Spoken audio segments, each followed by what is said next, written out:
This is the third lecture in the Literacy of Cooperation course, presented at Stanford University in winter quarter 2005. Lecturer Paul Hartzog is a political science doctoral student at the University of Michigan. He is the creator of the site panarchy.com, which explores complexity and networked governance in the information age.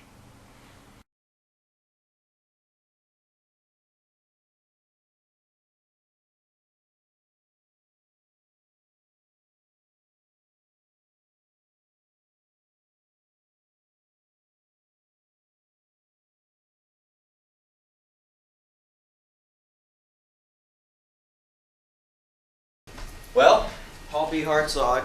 What do? I blog for smartmobs.com, Howard, although less frequently than I wish I did. I study complex adaptive systems. I study cooperation and collective action and commons, which we'll go over some of today, particularly environmental and also information commons and some of the parallels between the concepts that we can employ in those two regimes. Mostly, I'm the developer of something called panarchy, which is intimately connected with collective action and institutions for collective action. And once we get a little past some of the preliminary stuff, the panarchy theme will come up again. Plus, we're going to see some themes today that we saw last week, Prisoner's Dilemma, some of the things that Peter covered. The nice thing about having themes in different lectures is that it allows me to kind of skip around, so I don't have to rehash everything Peter said, and that gives us more time for conversation. So what we'll do is it's in 3 sections, and we'll do about 15, 20 minutes, and then we'll break, and we'll just kind of ruminate on the ideas, and then we'll move to the next section. You need to contact me, Paul B. Hartzog at panarchy.com. I'm also facilitating this class beyond just this lecture. I'm helping IFTF coordinate the blogs and the spaces. So if you have any questions about anything related to the whole series, feel free to contact me, and if I can't help you, I'll get you to somebody who can.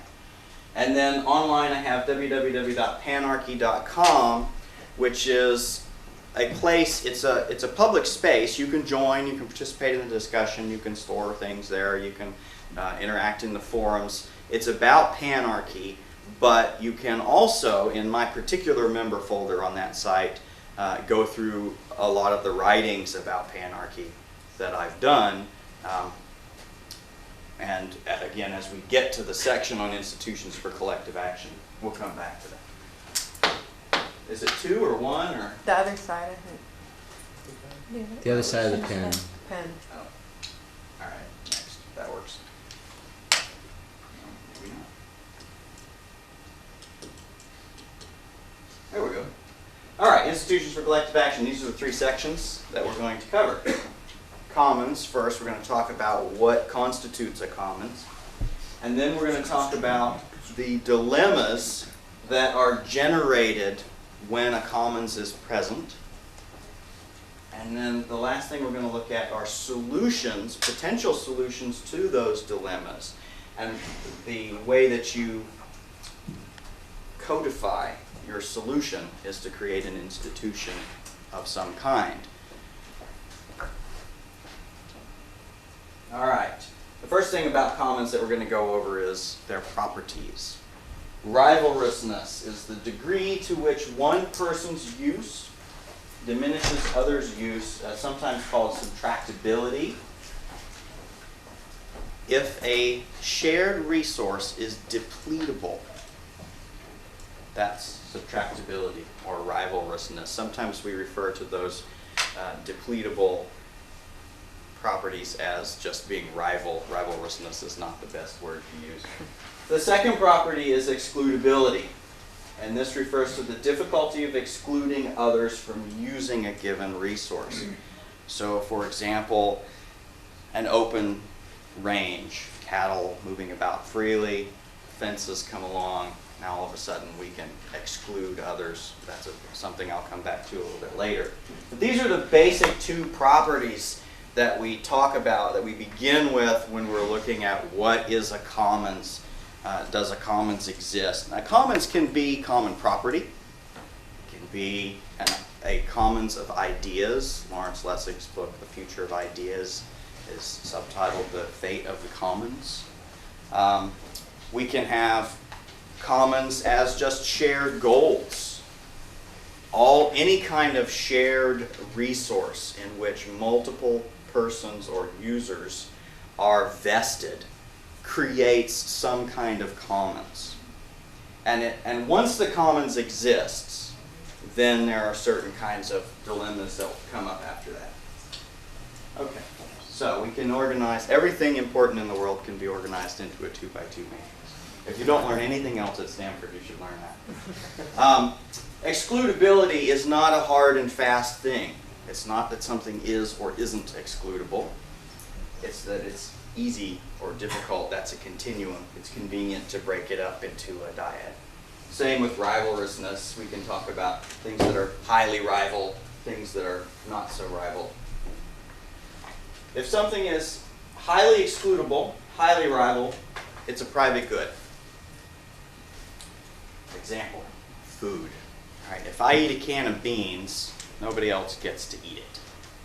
It's gone. Toll goods, low rivalrousness, easy to exclude. My example here is cable TV. The way to kind of get your head around that is that with cable TV, once I've created the cable TV institution and I'm pumping cable, and let's just assume everybody has a cable. If I'm selling it to you and you're thinking about getting it, it doesn't really affect me whether I've got one user on the other end of the line or 200 million users on the other end of the line. Your consumption of that television that I'm broadcasting over the cable doesn't really affect my need or my infrastructure that it takes me to broadcast. So what it means is I can make money off of each user, but my costs aren't going up.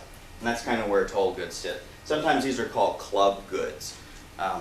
The reason they're called club goods sometimes is because you can think of something like a golf club, where once the golf course is built, you can charge new users, but you've already incurred all the costs that you're going to have. Okay, next chunk is difficult to exclude, highly depletable, highly rival, common pool resources, which I'll probably call CPRs as we go through the lecture. Forests, fisheries, any shared resource where the use of that resource is going to deplete it without some kind of management going on. And then, of course, the last one, public goods. Difficult excludability, low rivalrousness. I've got knowledge on here. Science is a good example of a public good. If I learn algebra, that doesn't mean there's no more algebra for anyone else. However, if I get the only algebra book from the library in my community, the book itself is rival, but the knowledge that's contained within it is not. And the interplay between the codification of a particular kind of property regime and the actual properties of whatever that resource is, that is a dynamic that we have some social choice in. Peter Collick talked about the social dilemmas, and that's one of the openings where it's not dead set whether these are prisoners' dilemmas or games of chicken. We have some control and some influence over how we frame these, and the inroads for how we frame those has to do with the interplay between the resource itself and where we want to put it on this chart. Okay, we will mostly focus on CPRs. Common pool resources, rivalrous resources, managed under a property regime in which a legally defined user pool cannot be efficiently excluded from the resource domain. This is a stock economics definition, and efficiently is the hedge. That is the key word that the entire definition rests on, and the point at which you can get under the hood analytically to determine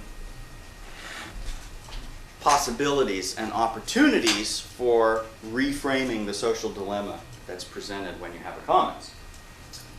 So thoughts about excludability. We'll kind of dig down a little deeper now. In most situations, excludability is a human artifact rather than an unalterable natural condition. Comes from Orrin Young. He's written a number of books in environmental politics, particularly at the global level, where we have no powerful global institutions that can enforce environmental governance. We all know there's an environmental commons, but what to do about it is the bane of governments worldwide. And that's what Orrin Young has spent his last 25 years studying and writing about. Anything you want to read by Orrin Young is going to be good. Second one, what do we do about non-human user pools? There's a huge plankton and krill field down in Antarctica. And if our only legally defined set of users are human beings, then even if we create a system to manage those krill populations or those plankton fields, we've missed an entire user base, which is everybody else that lives on that, whales. And in those cases, things like laws, licenses, fishing licenses, you can only go catch so many things. Well, you're going to license a whale to say he can only eat so many hundreds of pounds of plankton this year. The next one, definition of efficient. This is one of my favorite examples because it's a little offensive to people. The definition of efficient is a ratio between two variables. In economics, they assume that one of those variables is cost. Often they assume another one of those variables could be time, cost over time, for example. But we can define efficiency in different ways. Suppose that we all had gas masks on that would meter the amount of air we breathe. We have to pay that. So you have a lousy credit rating, you're going to get slammed on your oxygen this year. It's not that there are technological barriers to the implementation of that solution. That's a perfectly efficient solution. When you look at game theory and Prisoner's Dilemma, and Peter hit upon some of this, there's mathematics involved in analyzing the underlying dilemmas. Mathematically, there's nothing wrong with that. Why don't we do it? That leads to the next one. Moral boundaries. The 1999 Tokyo Declaration on Global Commons states that internet technology is a part of the global commons. Now that's interesting. It's not trees, it's not the ocean. Internet technology. We make a choice at the political level to enshrine certain properties as commons. Once we do that, then we get the corresponding dilemmas that we're going to talk about. The reason we don't have a pay-to-breathe scheme is because of a moral prescription. Another example that I've used in international political economy classes is that if we suddenly discovered that it was vastly more energy efficient to burn small children than anything else, we wouldn't implement that as a solution. Right? There's always a normative context in which behavior occurs, and norms are central to where we're going to end up, which is the development of institutions for collective action. All right. Rivalrousness, some thoughts, or a thought. The internet. Paper is rival. Bits are not, unless they are forced to be. How do we force bits to be rival? Anybody? DRM. DRM, right. It doesn't work so well. Yeah. This is actually an interesting dilemma in itself, because Nicholas Negroponte in what's the book, the big book he did? Digital. Yeah. Yes, exactly. Being Digital talks about the General Agreement on Tariffs and Trade, which was done at the UN level, as being fundamentally about atoms. When we talk about tariffs and trade, we're talking about atoms, products moving around. And if you look at globalization from the end of the 19th century up through the modern era, there are different kinds of globalization, and the kind of globalization that was present at the end of the 19th century was all about the movement of atoms. The kind of globalization that we're seeing now is largely about the movement of bits. So we have intellectual property debates, we have WIPO, which is the World Intellectual Property Organization, struggling to use the lessons learned under the "we're dealing with atoms" regime and trying to apply those to now we're dealing with bits. Nicholas was the first person to really organize that distinction. And as some of you may know, you can do it with DRM. You can turn a non-rival situation into a rival situation, but what happens? Leaks. Information wants to leak out. You've probably all heard information wants to be free. In the economics classes I get, information wants you to give me $1, which I prefer actually. All right, so later in the lecture series, you're going to talk a little bit about technologies of cooperation. I'm just going to foreshadow that in terms of how technologies interact with commons once that commons, that shared resource exists. So we can have technology turn something that's rival into something that's non-rival, and a good example of that is the frequency spectrum. Early on in the 20th century, we parceled out the frequency spectrum, and we said, okay, this is your slot. You can broadcast in it. So we took frequency spectrum, we privatized it, we chopped it up into discrete rival slots. Now, with the open spectrum movement, which has evolved as a function of new technologies, what we can do is we can test a frequency spectrum. If nobody's broadcasting in it, we can use it. Plus, we have finer grained control over the range. So you could be broadcasting Wi-Fi in your house, and none of those devices would necessarily be interfering with air traffic control or anything else, even if they were using the same frequency. So advances in technology turn a rival resource into a non-rival resource, potentially. Second one, we can turn something non-rival into something rival. Intellectual property was built to do just that.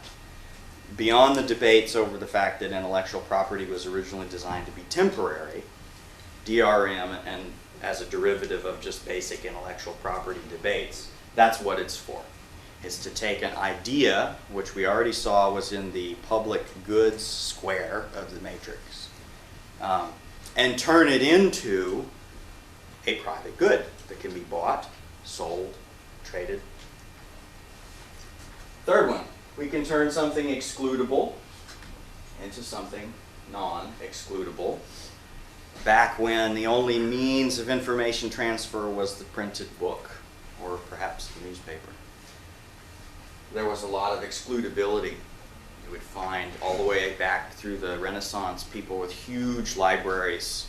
Those were excludable resources. Despite the fact they were knowledge resources, they were fundamentally excludable. The internet comes along, and now we have a massive amount of knowledge that is, to a large extent, non-excludable. As long as you can get over the digital divide and get online, that information is available to you. And the fourth one, technology can turn something that's non-excludable into something that's excludable. I mentioned the fences example. What's interesting about the fences example is that if you look at the open range in the United States, fences were too costly to construct. And for other social reasons, we had an open range, cattle and cowboys were wandering freely.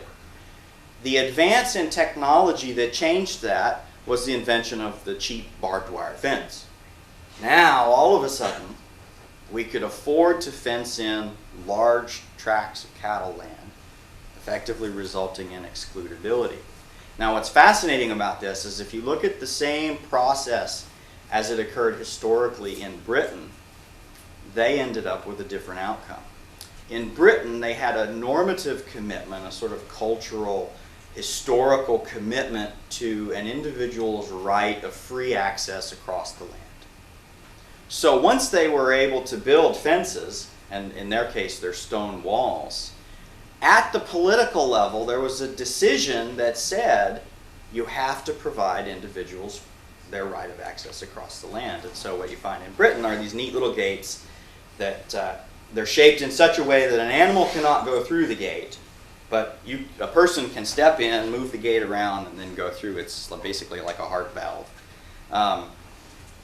And because of the political and normative these are institutional aspects of their culture, the commitments that they had at that level, the solution that they arrived at on how to manage land as a commons was not full enclosure, but partial enclosure. Whereas in the United States, our cultural attributes resulted in the full enclosure of private land.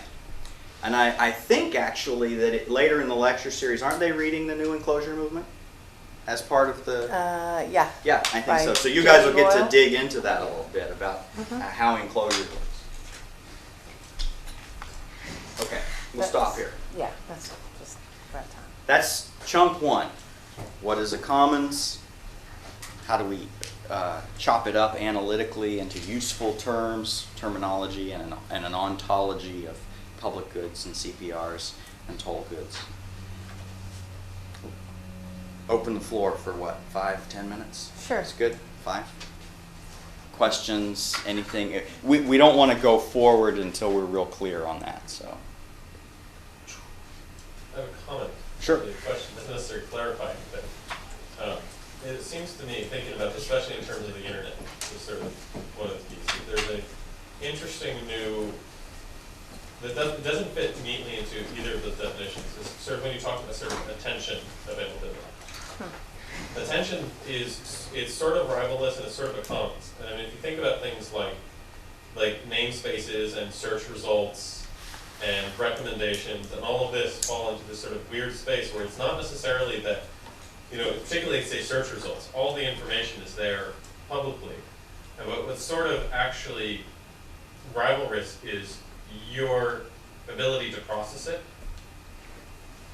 And so you end up in a situation where, I mean, I don't have sort of a very clear statement, but that it feels different than both of these because nobody's being sort of excluded from anything intentionally. It's the problem of how do I as an individual find what I'm interested in, and sort of how do I prevent from being excluded from it by my sort of, I guess I have the right, internal to myself, attention is sort of rivalrous. I have a finite amount of time. Right.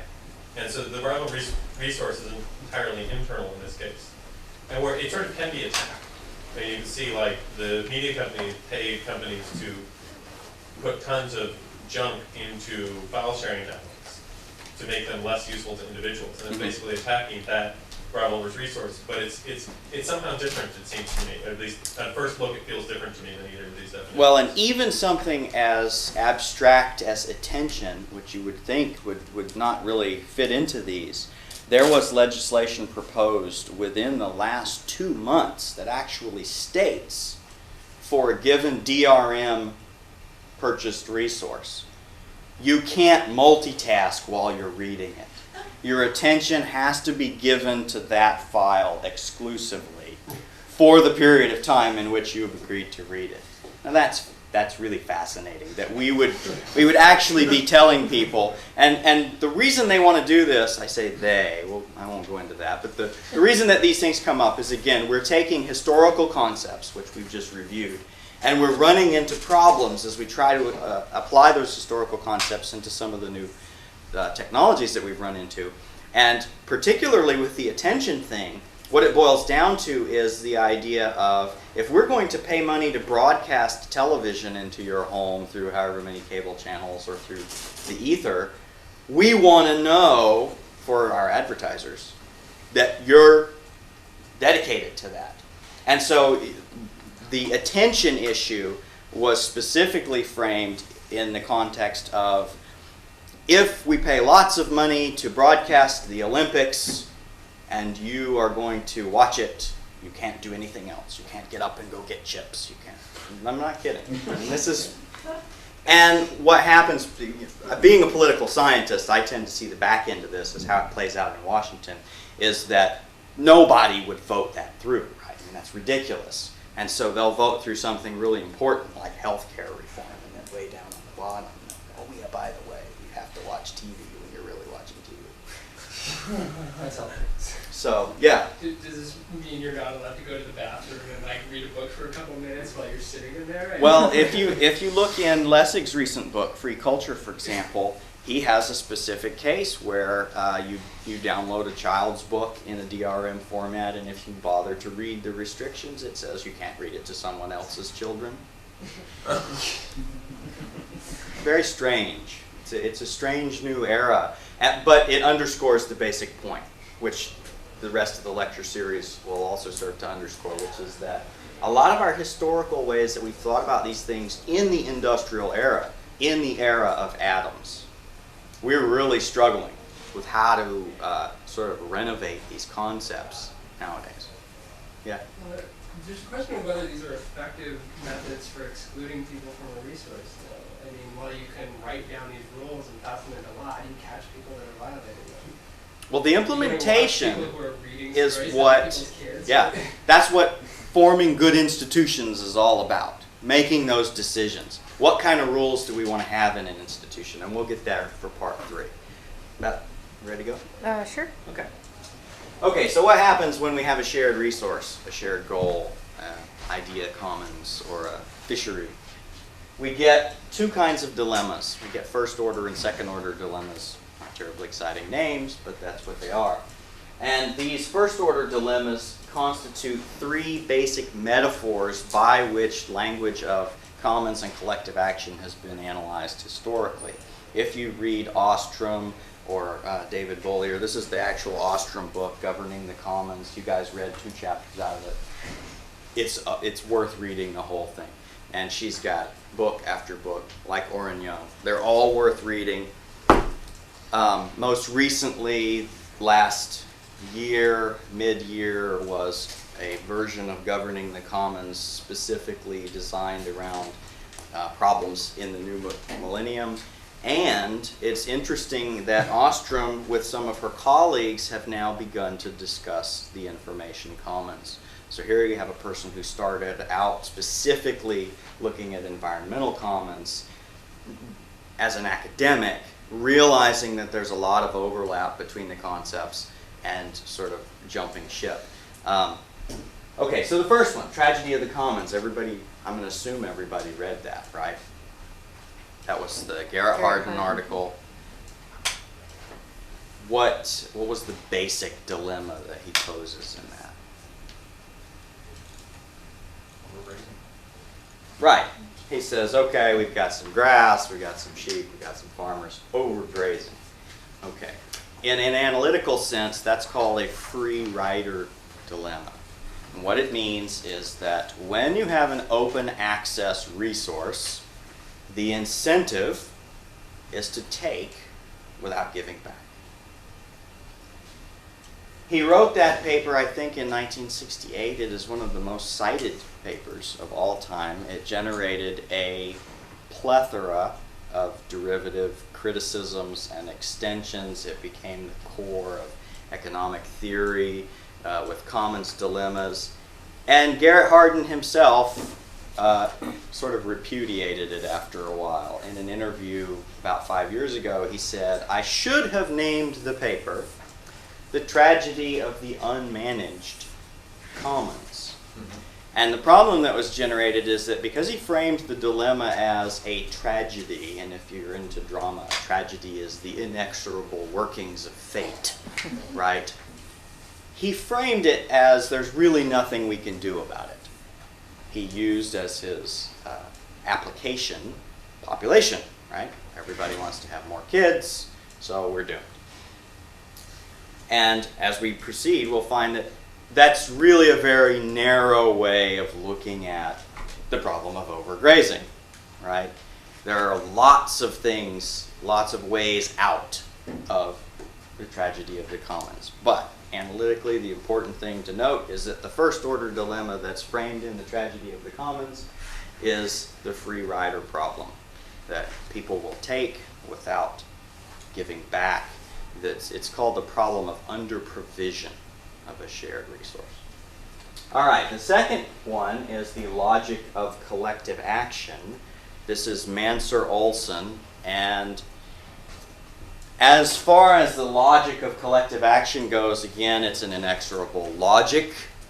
It's not because we're bad people, it's just because that's the way things work out. And in economics, you find the obsession with rationality. So, what Mansur-Olson did is he looked at the mathematics of rationally behaving individuals faced with a collective problem and came to the conclusion that there's no real way out. And then the last one is the prisoner's dilemma. Again, I won't rehash that because Peter did it, but the problem of the prisoner's dilemma in game theory, which is another branch of mathematics and social theory, is that the nature of the prisoner's dilemma, when a prisoner's dilemma exists, creates an inexorable working. In analytic terms, it's the absence of a equilibrium, right? So we have the absence of a Nash equilibrium in the prisoner's dilemma that forces everybody to take what's best for them, and the collective loses out. Now I'm going to go into more detail about these. I just wanted to summarize them. Okay, tragedy of commons, free rider problem. What's the difference between an open access and a shared resource?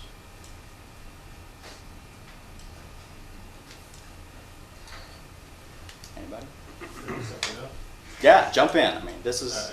You see the difference is whether, the distinction to be made, I don't know which I put on which technical term, but whether it's something that's used in common, but basically whether it's controlled or not, like the water system, right? Hetch Hetchy for San Francisco and other areas is a shared resource because everybody who drinks water in San Francisco drinks it, but it's different than, it's significantly different than Dolores Park in that, you know, there are controls along the way, all the way with how you get the water from Hetch Hetchy, but not how you access Dolores Park.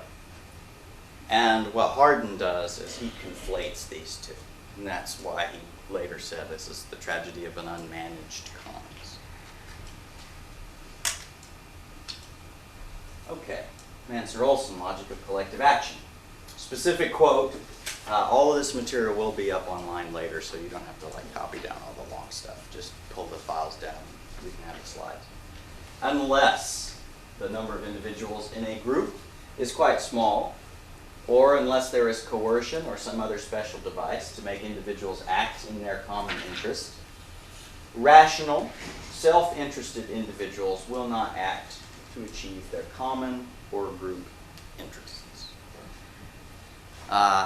Do you notice a parallel here between this quote and what was Hardin's final section in his paper? He talks about coercion, right? Specifically, mutual coercion, mutually agreed upon. We'll come back to that in a minute. You see a theme developing here. And then in governing the commons, specifically what Ostrom is able to do is to say that Garrett Hardin's tragedy of the commons can be framed as a prisoner's dilemma. But she is also very, very specific.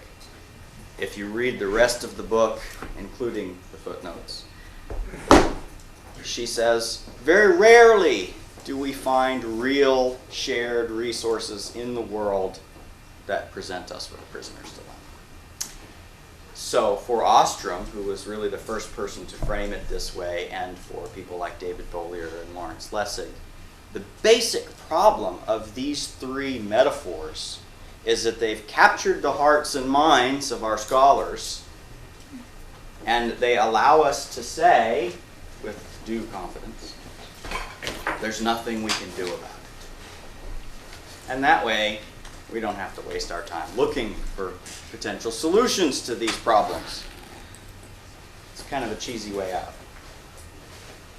When you note that Ostrom and others have since documented case after case, she's studied forest regimes, she's studied fisheries, on and on and on, of shared resource management that is closer to the assurance game, or that is closer to the game of chicken. Did Peter talk about the assurance game a little? It's about how moving... Not really, no.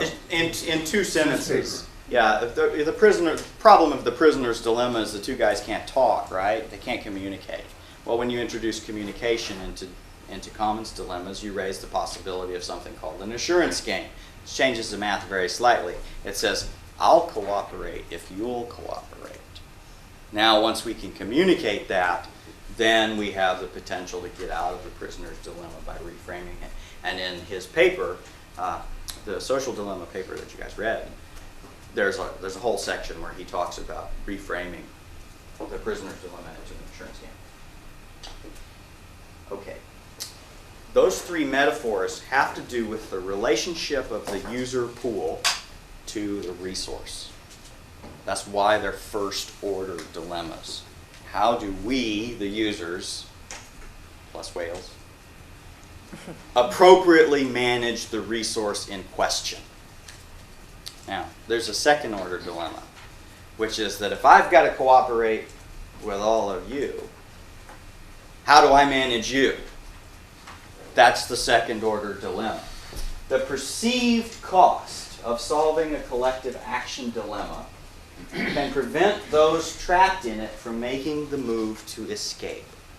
So if all of our narratives say these dilemmas are intractable, environmental dilemmas are not solvable, the population problem is not solvable going all the way back to Malthus, well, we perceive that the cost of solving these problems is too high, so we won't bother.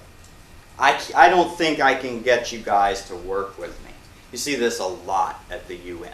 Somebody raises a problem, somebody else says, we're never going to get cooperation on that. That violates national sovereignty. Then nobody tries. The International Forum on Forests recently got together and they came up with a final document at about 2 a.m. on the very last day of a hugely long series of meetings that says, we will keep meeting with an eye towards eventually coming up with some suggestions, as long as nothing's written down, to the possibility of organizing a framework for the conversation of solving the problem of forest depletion. That is almost verbatim what the document says. Pretty scary. But the norms of cooperation, everybody says, well, we feel like we're supposed to be cooperative. We're supposed to be nice people. We are going to get together and we're going to have these meetings. We ought to come up with something. But the intractability of coming up with anything substantive forces them to end up in a situation where they want to conform to the norm.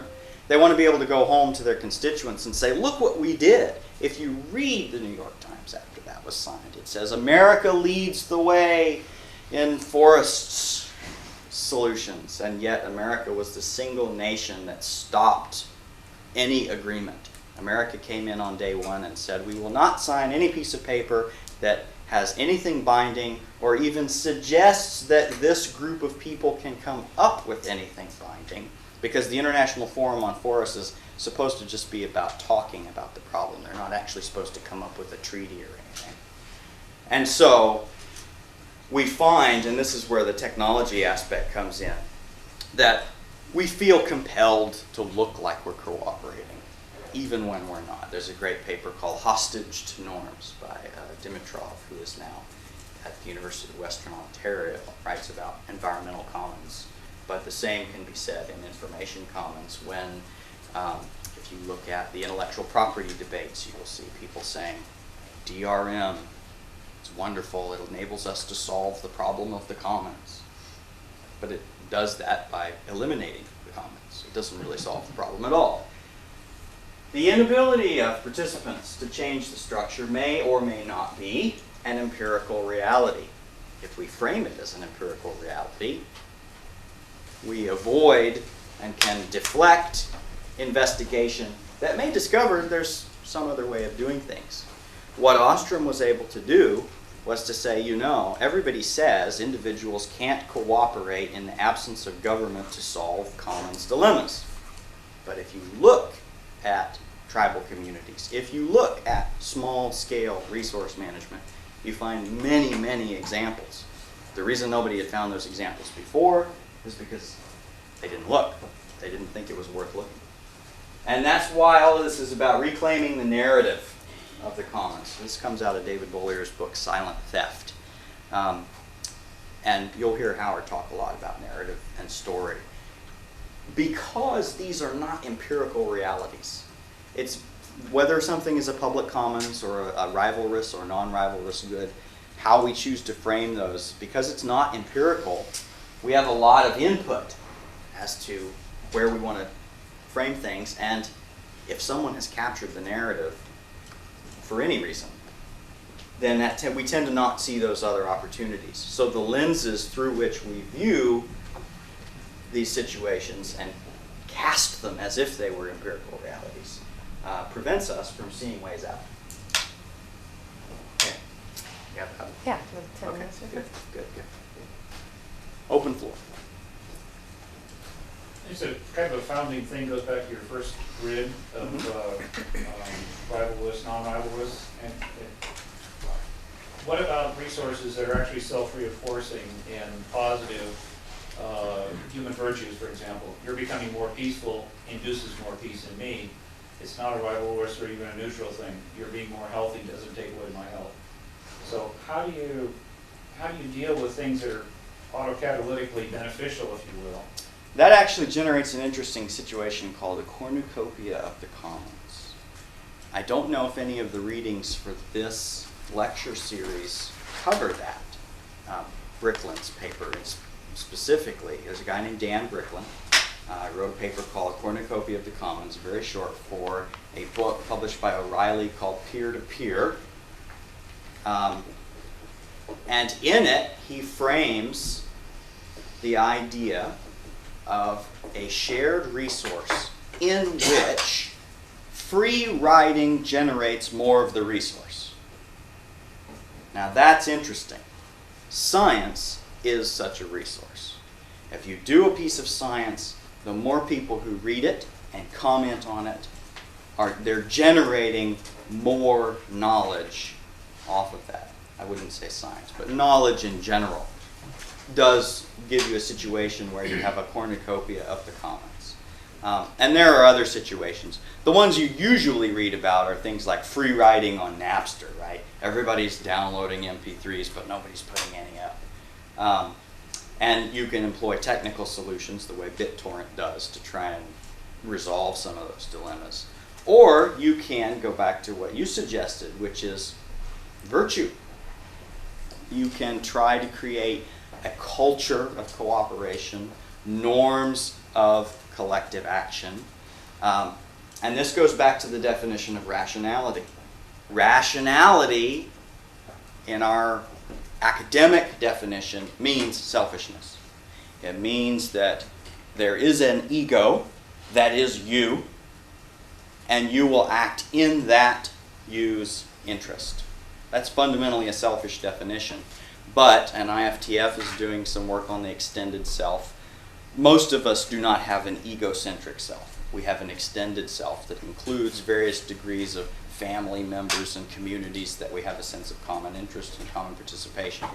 Once you put the extended self in the picture, it becomes very difficult in terms of analytical clarity to use the economic definition of rationality with any utility at all.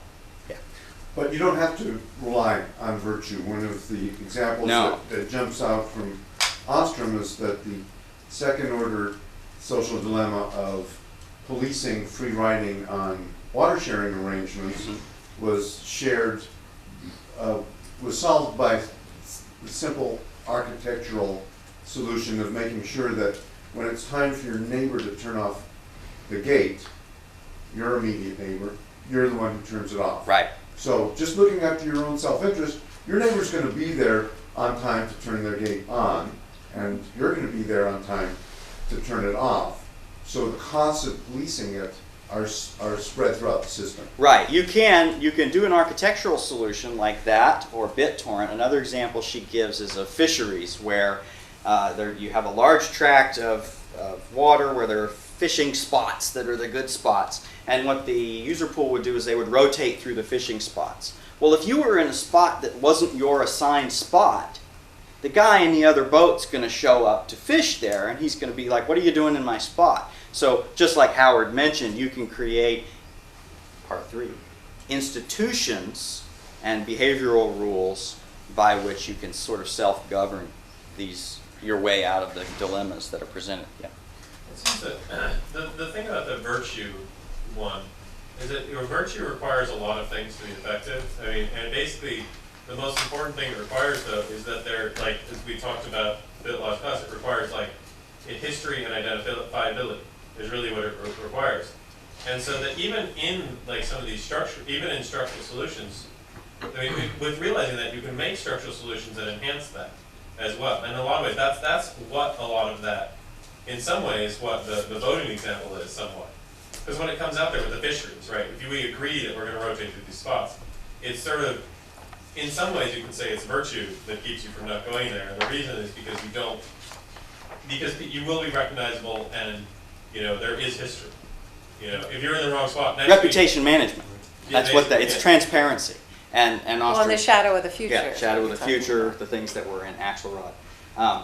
Yeah, you can do those things. That's the whole point of eBay, buyers and sellers rating each other, is to provide some sort of institutional memory. Again, it boils down to institutions. And I've used that word a lot already without defining it. Here it is. Oh, one more. One more. This is only anecdotal. But whenever I talk to people who grew up in the East Bloc countries, after the East Bloc kind of collapsed, and they found the one thing, or the number of things that they actually missed from the previous era of sort of capitalism took hold is healthcare and education. And I was wondering, if you compare this to our country, health is one of those commons of the cornucopia. The more health you have, education, same thing.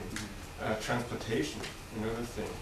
And so it seems like there's almost this strange observation there that, if you go into a capitalist society, that those do less well or are less efficient versus other things that work better.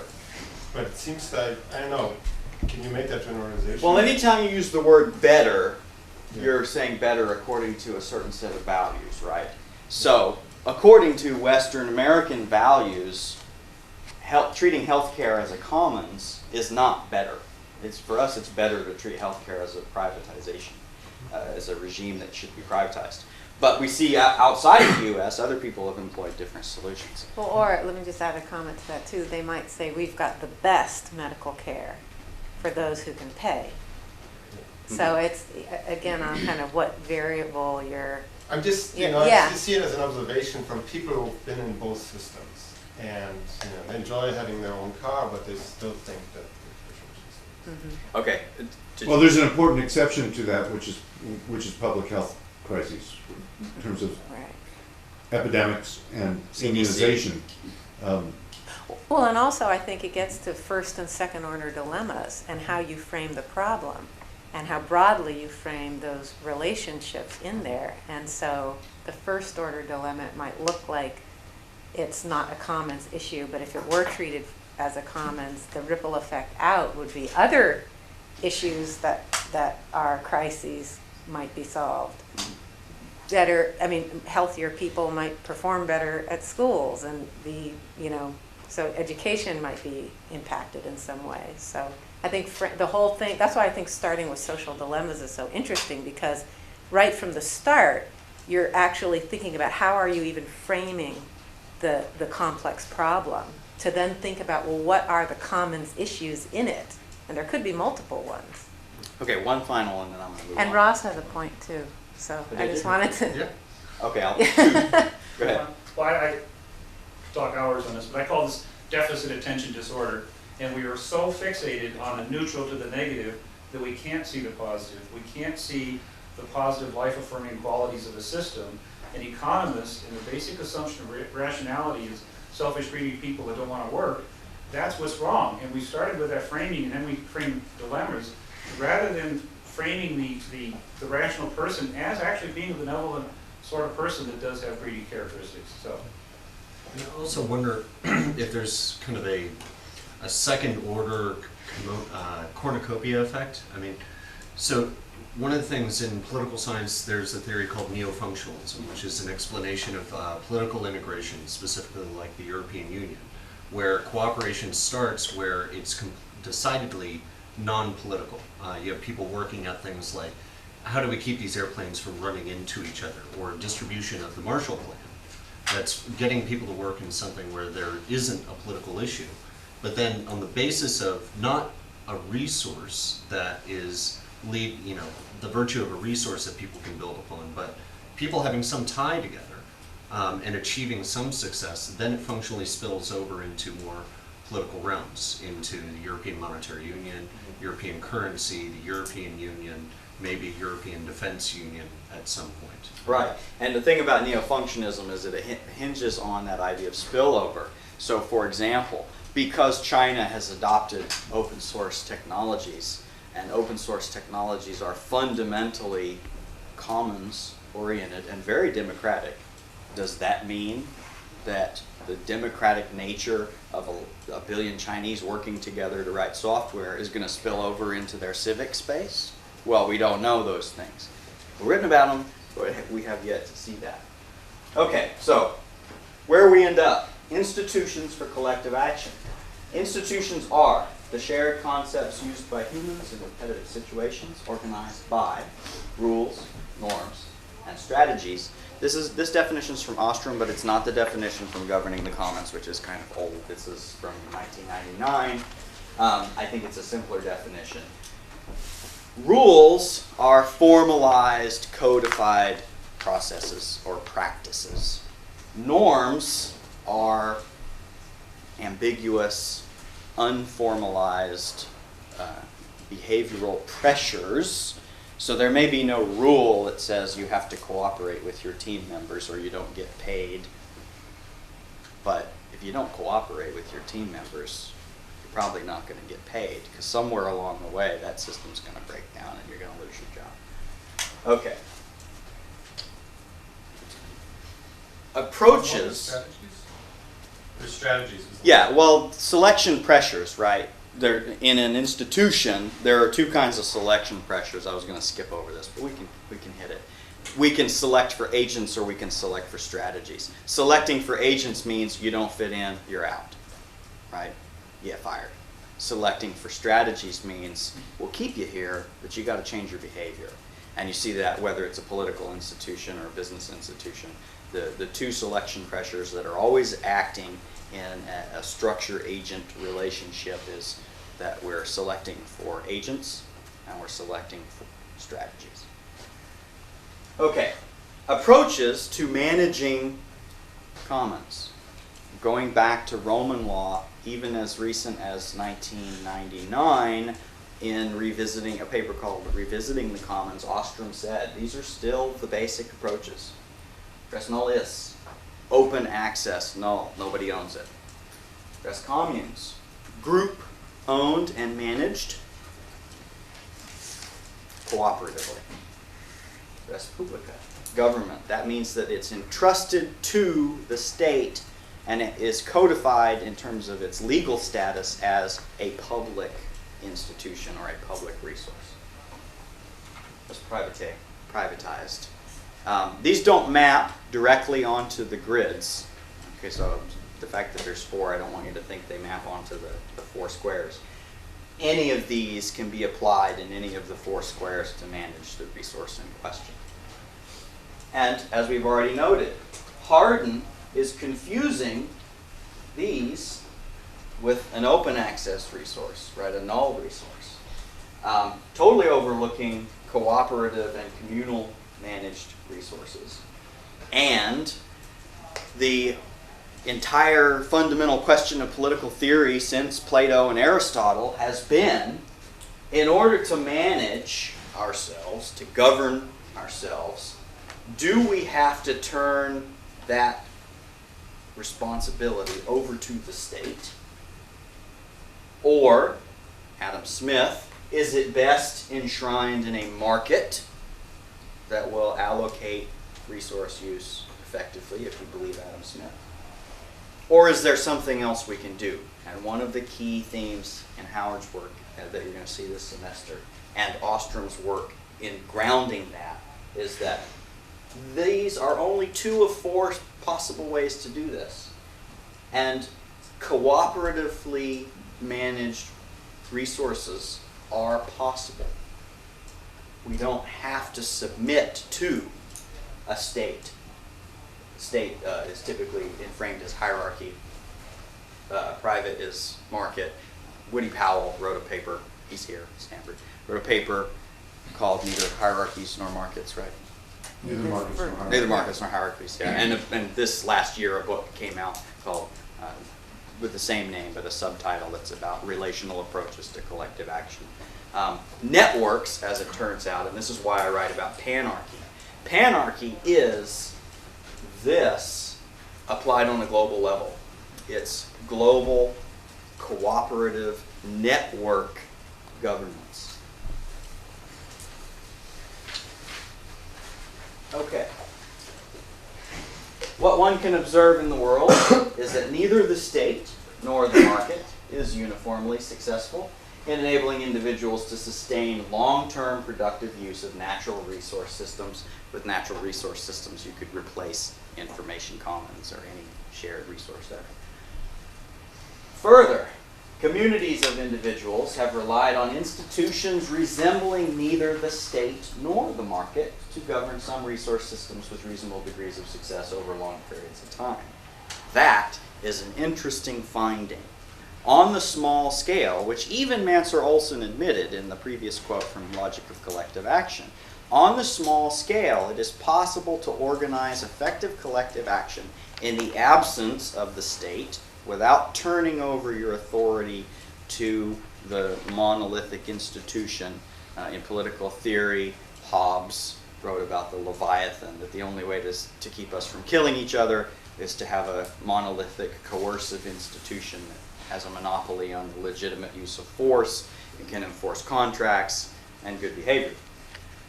Ostrom says, well, on the small scale, we actually see these. And the tie-in with technologies of cooperation is that we're starting to see that on the big scale, globally. Cooperation is an alternative, res communes, not res nullius. Okay. Regardless of my particular bias, or yours, successful institutions, whether they're the state, the market, networks, whatever, they have a certain set of problems that they have to face that are the result of the dilemmas that we went over. And they have to solve those problems in their institutional rules, norms, and strategies. All efforts to organize collective action, whether by an external ruler, an entrepreneur, or a set of principals who wish to gain collective benefits, must address a common set of problems. And some of those problems are coping with free riding, solving commitment problems, arranging for the supply of new institutions, and monitoring individual compliance with sets of rules. There actually are others, but those are the foundational ones. And that is transparency, reputation management, many of the things, the themes that will come up as we go on. I'm pretty sure this is from chapter 2, which you guys should have read. Page 28, I think. Sorry. I saw it on the way here, and I was like, oh, that is from chapter 2. Okay. This is the last slide. I think it's worth taking some time on. What time do we end? We have time, plenty of time. Oh, good. Okay, so we can do 2 things now. We can talk about the design principles in some detail, consider the floor open as we go through them, because I don't have to just rattle. And then after that, we can recap the entire session and talk about the synthesis of the 3 pieces and how they fit together. And whether you guys think that those are useful or not useful ways of looking at commons dilemma. Okay, so where Ostrom ends up, and this isn't until the end of this book, it's been revised in nearly every book she's written up to the most recent one. I think 1, 2, 3, 4, 5, 6, there's like 7 here. In this book there's 9. In the recent book there's 8. But they all basically say the same thing. First, group boundaries are clearly defined. Who is in and who is out with regards to the resource in question.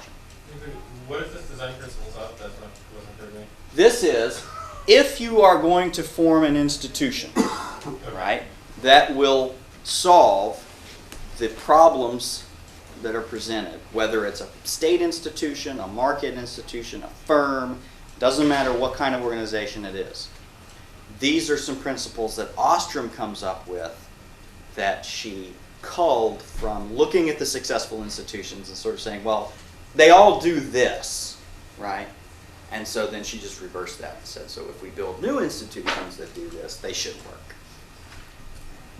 Group boundaries are clearly defined. That's who can use the resource. Rules governing the use of collective goods are well matched to local needs and conditions. That one is conveniently ambiguous. Well matched. No analytical clarity there. It basically means that you can't overgeneralize. You've got to get in on the ground.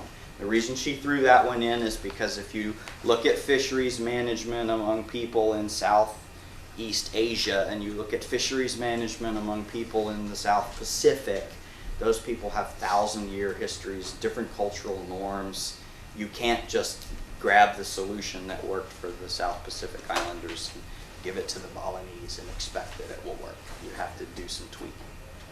Most individuals affected by these rules can participate in modifying the rules. That's interesting. That's just basic democracy, right?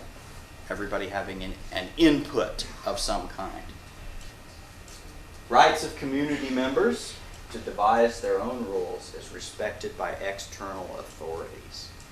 Now this one's fun because in my own work on panarchy, there is no external authority. It's global pan. But in her case, where she's talking about small-scale resource management, external authorities usually means a state. And she cites instances where a resource was managed effectively by small-scale cooperatives, and the state came in and nationalized that resource and created an open access regime, which then resulted in complete and total depletion of the resource in question when it had lasted for thousands of years previously. The rights of community members to devise their own rules is A system for monitoring members' behavior exists. That's the transparency question. In small groups, it's easier to know what other people are doing. And in the proper architectures, like we talked about, you're fishing in somebody's spot and they show up to point it out, or it's your turn to turn the water valve and you're not there and they show up and catch you. The community members themselves undertake this monitoring. That is basically peer-to-peer. You can do it at a technological level using peer-to-peer applications, software. You can do it at the social level by organizing people who are willing to accept the responsibility of peer-to-peer management. A graduated system of sanctions is used. We talked very briefly about the selection pressures. You're selecting for agents and you're selecting for strategies. If the first time you mess up, you're out. You don't create the possibility for cultural or institutional learning. When you read next time the genetic and cultural evolution of cooperation, one of their principles is institutions matter. Well, they matter, and culture matters because it's a way for groups to learn. And that means the individuals that constitute that group have to be able to learn. Community members have access to low-cost conflict resolution mechanisms. She prefers peer-to-peer conflict resolution. I need to granularize that and explain it. Let's say we have a conflict over something. there are two places that I can go to resolve that. I can go to a legal code, which is enshrined by a state and backed by coercive force. Right? So if we have a contract and one of us reneges on that contract, I can take you to court. But the alternative is that if those of us in this room have agreed to share some resource, which we're doing right now, we're sharing time and attention, and you won't shut up, what's going to happen? Everybody's going to, somebody, even a friend, is going to say, dude, let him move on. That's why this is important. Low-cost conflict resolution, it can be done by peers, or it can be done by the state, but it's got to be easy access. Mostly you see this come up when people are trying to deal with sharing responsibilities for collective action, and the only recourse they have is to spend billions of dollars going to court. So what happens? What that means is that the big company that has lots of money can come down on the peer-to-peer file sharers, even if they were sharing something for a class at a university, and they can say, we're going to sue you. And they have total control over that conflict resolution because low-cost conflict resolution mechanisms are not available to the other party. So that's why that's very important. Okay. Yeah, I do. Commons management is possible. Question, Paul? Yeah. Yeah, with respect to that list, I can see pretty clear examples of all the properties except the first in a lot of online communities. Okay, but if you look at open source or online discussion communities or whatever, or Wikipedia, for example, you typically do not have clearly defined group boundaries. Well, that's interesting. I didn't go to the slide I wanted. So are you saying that those boundaries are more, is Well, it that there are no boundaries, or they're more porous, or that they're not Well, I think visible? for any given person at a given point in time, Yeah. you could often say how close they were to the center of the group or something like that. But the group trails off without limit. There's people who, came and looked. There's people who made one comment. There's people who posted a patch that was never accepted. Mm-hmm. There's people who posted a patch that was put in and then withdrawn. You can't draw a boundary at all unless you make up a completely artificial distinction. And people migrate up and down that level of engagement. And sometimes they'll go away and come back. And I think it creates a very different set of issues from what Ostrom deals with in these very demarcated. But all the other criteria are met. I mean, there's peer-to-peer monitoring, there's enforcement techniques, there's a lot of internal management, but somehow it works in an open access type environment. Level of engagement, which you just mentioned, is actually, you can chop that up into intensity and frequency of interaction. And when you structure peer-to-peer architectures, and when you study complex adaptive systems, which have a lot of emergent properties, those systems evolve because of the intensity and frequency of the interactions.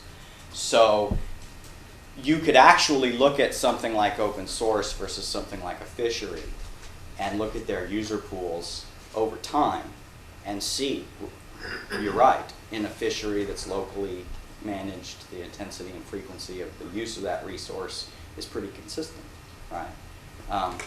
But if you look at the global level, say the United Nations General Agreement on Tariffs and Trade or the WTO, well, there you've got something that's more like the open source issue, where the frequency and intensity of trade between nations has varied significantly over time. And so what you have to do is realize that you can't port solutions from one to the other because they have different terrains. And so you need a lens, an analytical lens, or 4 or 5, so that you can look at that terrain using different criteria, different demographics. And you can import some of the aspects of a solution from one domain to another. but certainly not all of them. And Ostrom is very careful, always has been, to say, I'm not going to generalize here. I like to look at specific solutions. If somebody else wants to generalize, that's fine. I think the thing, though, that, I mean, that in some ways, open source appears to have no boundaries, and Wikipedia sort of appears to have no boundaries. Let's talk about open source more. And that it's a big, like, global scale thing. But I think that, you know, these clearly that when you look at its actual structure, it's not a global scale thing. And I think the thing that works, and the thing that information or technology, cooperation technology does, is it's I think where it's successful, what it does is it manages to take things that appear to be large problems and make them into small problems. Like, if I wanted to get a patch into the Linux kernel that gets shipped as an official one, I can't send that patch to Linus and have it accepted. And you know, there's actually been a little bit of recent to do about exactly the situation. And it's since there became a large user base, that's not been true for a very long time. If I need to do that, I need to convince a much smaller player that I have something interesting to say. And then that smaller player will likely pass it up through a chain hierarchy to him. And there is a very large, when I say chain of hierarchy like that, it's actually a sort of a misnomer, I think, because it makes it describe it like it's an institution, and it's not. What it is that we decide that Linus Torvald releases the kernel, and that's collectively decided by people's just basically history. And then he decides on a very local level who he'll accept patches from. Mm-hmm. And then that's really how it's organized. Right, that's a social network. We can revisit this in greater detail with Steve Weber. Yeah, he's done the whole work on that. There are interesting questions but about... the real point that I was really just arguing for is that the thing is that saying that you don't see that in open source software is because I don't think that open source software is a large institution. You know, if you look at the thing, there are bits of it that are managed like that, and then they do have well-defined boundaries and stuff like that. Look at the Apache Foundation, you know. See, I do think it is a large institution that's collectively managed. One of the ways that you manage large-scale things like that is through social networks. And the social network functions as a way of aggregating reputation management. So, for example, and this is one of the basic problems with Linux that will have to get resolved. Linux does not use peer-to-peer reputation management. It right now has a centralized hierarchical reputation management scheme that's transported through a social network. If Linux produced an application for the management and creation of Linux that was a peer-to-peer application like Napster, in which everyone who was participating in writing the code could rate everyone else, two things would happen. The problem that you cited of having to go through the social network to get a patch accepted vanish. And you would see, if you read Eric Raymond's stuff about the early open source days where you were rated based on how good was the code you wrote. Nowadays, it's not how good is the code you write, it's is it passable code and do you know the right people to get it into the kernel? I don't That's a scale problem. I mean, I'll say, as being a member of the open source community and a longtime cypherpunk and having interest in reputation systems, I think that's actually not necessarily a true statement. That's an interesting hypothesis. Yeah, let's take it to email and let's talk about it, because I'd be interested to see what you think. Yeah, or let's do it on the blog. I would love to observe that. Yeah, that's a good one. Yeah, maybe I should. Okay, well, this is sort of related to another issue. I was curious what you meant by open source being democratic, because a lot of these successful projects are not run as democratic projects, they're run as these benevolent dictatorships, where there is somebody at the top who's in charge, and there are people that they trust and sort of going. Now, it's democratic in the sense that anybody can try and fork the project and set up a new benevolent dictatorship somewhere else, but they have to convince enough people to go with them. Yeah, that's the trickle up issue as to, traditional theory says that there's a trickle down process, but in collective action, peer-to-peer networks, you see trickle up processes. If a benevolent dictator delegates decision-making responsibility for new patches or whatever to 5 guys, then you could call that oligarchy if you want. You could apply the whole spectrum of political terminology, political institutional terminology to that.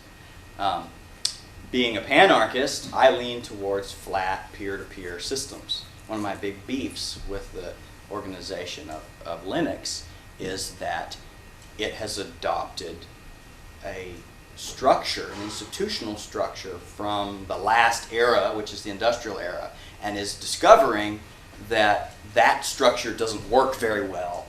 It doesn't scale very well. It's great when Linus is available, but once you get to issues of larger scale, then you have to start asking these questions. Is Mansur Olson right? Is there a scale limit to collective management? Are we always going to fail? I don't think that's right. Well, But that's the question, that's the debate. I have a question of whether you can point to any projects that follow the model you're proposing where they don't have somebody at the top who's in charge. Well, any reputation, I mean, look at eBay. I'm specifically asking about open source here. Oh, specifically about open source? Kind of would function better using another model. No, and if you look at the value of forking, forking is a signal that you've reached a scale threshold. As soon as it's too big to manage, you will get a fork. And although I could talk to you guys about this, I think you should save it for Weber, because he is the man on this. Well, I think taking it also to And we can take it to the blog. I mean, If I it's think there that- on the blog and Steve can look at it and he can show up and you guys can really grind it out, I think that'd be fun. And we can sort of do a prelim on the blog. Developing the argument and then having him come in, and he's quite Yeah. quite a strong personality about it. He will have some opinions Yeah. about that argument. Yeah, Weber and Raymond are two guys that And I'd he's really coming like February to grill. 16th, so there's plenty of time for good blogging about this one. Just in that connection, the forking is an example of the type of phenomenon that Bernardo Huberman has studied, the fluidity of organizational hierarchies, people voting with their feet. So that would also be a good idea to raise it in his session. Yeah. I think there's, over the time that I've studied this, her second one, that elastic clause about local conditions has loomed more and more importantly to me, because it says that ultimately we're never going to be mathematically reductionistic about this. We will never be able to assign a formula that will tell you what property regime to assign to a particular common pool resource, because the norms that people come up with in different places, the conditions of that resource in different places, and the psychological attitudes that determine how well they are going to enforce norms or adhere to norms are going to be different from place to place. So you can use all of these lenses to perceive situations in a better way. But when it comes down to policy, you have to know the local conditions. Mhm. And you can apply that same point to open source in the sense that if you took two groups of open source software developers, and if you go to openasia.org and talk to them about some of the data they're just beginning to collect about open source development in Asia, you find that people with different cultural histories, there's no such thing as what an open source project is like. Every open source project is different based on who's in it. And people with an Asian cultural background treat an open source project differently than Americans who participate in open source projects. It really gets back down to that level of culture and norms. I missed you. You had a question, Thomas? No, I took it, I'm gonna blog it. Okay. How are we? We got some time? Yeah, a couple minutes. Okay, then I want to ask a directed question. Let's assume for the moment that we've got these 8 design principles and we think, okay, well, if we go do these, we should be able to have successful institutions.